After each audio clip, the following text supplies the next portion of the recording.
Assalamualaikum and good morning to everyone. My name is Muhammad Alif ALIUDDIN bin Muhammad ADNAN.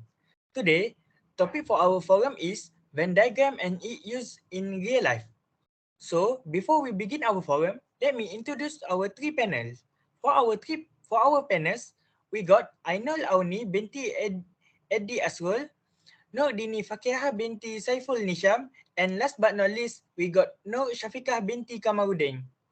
So, before I'm starting this discussion, let me talk a little about our topic. Venn diagram are illustration of circle that depict commonalities or difference between two sets. The items in a set, which called elements, can be indicated by putting brackets around them.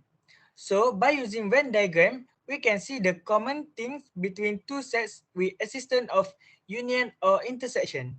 So, for the further detail on this topic, I would like to give to our first panel to explain it.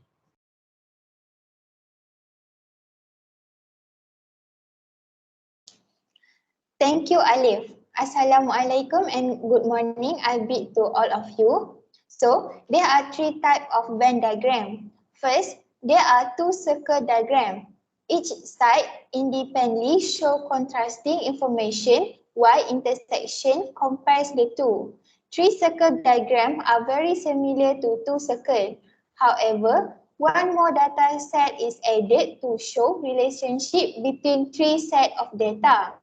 This type of diagram allows for two data sets to be compared over the third, but also allow for all three to show respective similarities and differences. For four circle diagram, show relation between four data sets. This type of diagram does not always leave enough room for information to be placed in their respective intersection, making it more like an earlier diagram instead. Next, how to create Venn diagram. Firstly, decide on your data set. Second, draw a circle for each data set. Third, list unique characteristics in each circle. Fourth, list shared characteristics in the overlapping spaces.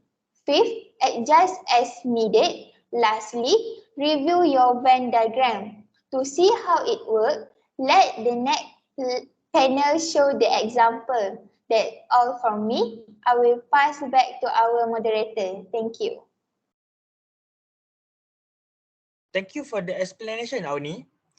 Oh, a question just popped up in my head. What is the history of the Venn diagram? So, for the answer, I hope Dini can explain it to us. Thank you to our moderator. Assalamualaikum and hi everyone.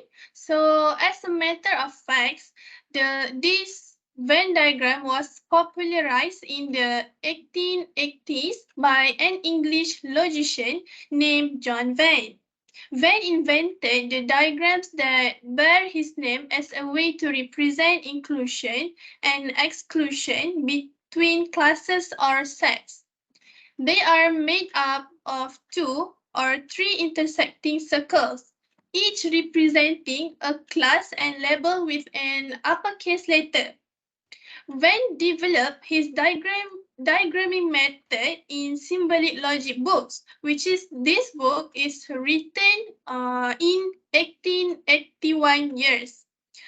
This book is a work that was primarily a sophisticated defense of the English mathematician George Boole's attempt to represent logical relations in algebraic terms. For example, in the way we learn, we use shading to represent the relationship of sets.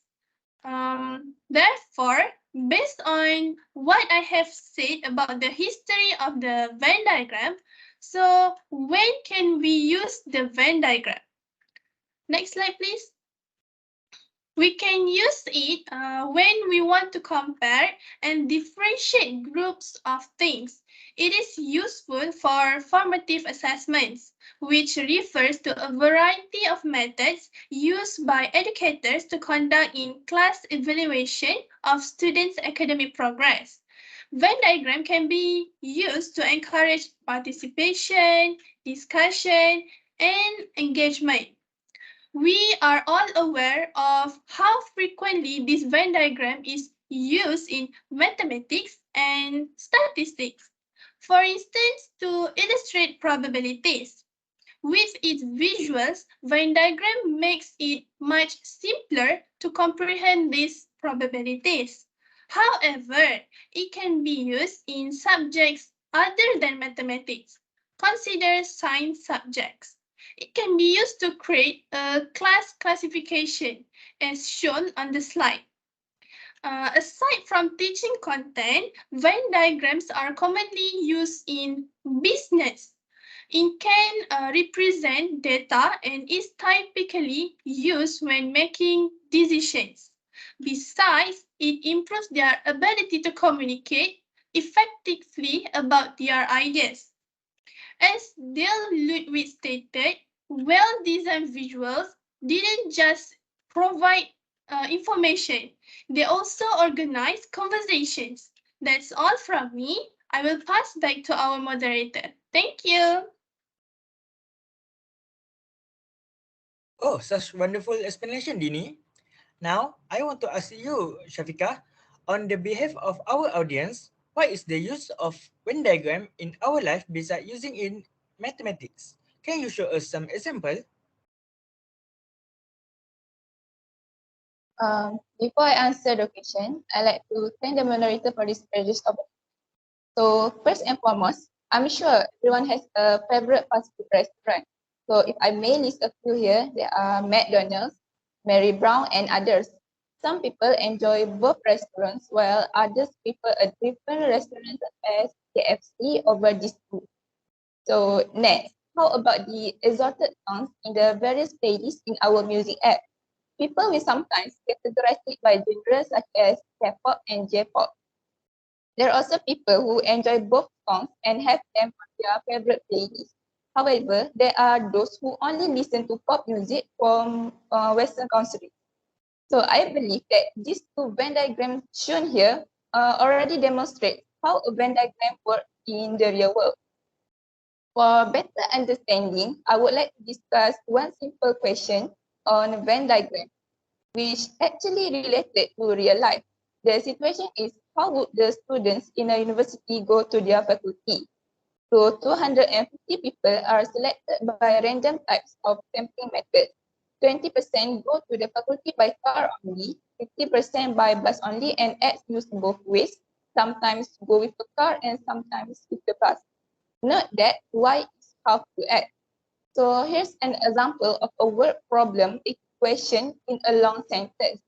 Yes, we also have a formula for this type of problem, which is written here. However, putting all of this information into a Venn diagram, like the next slide, will make it much easier to interpret.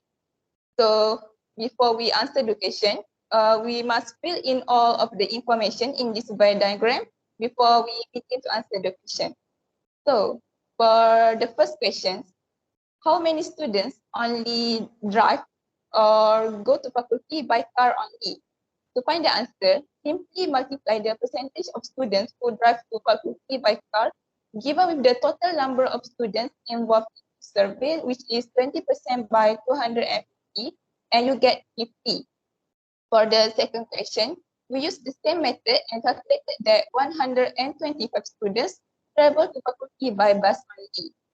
Moving on to the next question, how many students use both kinds of transportation? So the overlapping set, which is denoted by X in the Venn diagram just now, occur when students travel to faculty by both car and bus. To find X, you must first list all of your information in the form of equations. The first equation we obtain by adding all the information given, which is 125 plus 50 plus X plus Y is equal to 250. The second equation is obtained by investigating the question in which it stated that Y is half of X. As a result of solving this simultaneous equation, we will obtain the X value, which is 50. And finally, the last question, how many students ride their motorcycles or walk to the faculty? It is clear that Y, which is written outside the set, represent the other method of transportation that students use to get to faculty other than bus or car. So thus, by substituting the value of X from the previous question, we get 25 as the answer. To summarize, this is the entire Venn diagram for this equation. And we can easily interpret the data just by skimming through the diagram. I think that's all from me. I'll turn it over to the operator. Thank you. Thank you for the explanation that all of you given to us. So, in conclusion, there are many advantages from using Venn diagram, like it allows people to visualize concept and relationship, it distills complex information into easy terms, and it helps people retain information. We can use Venn diagram not only in mathematics, but also in our life. We always use Venn diagram whether you conscious or not. So that's all from our group. Thank you.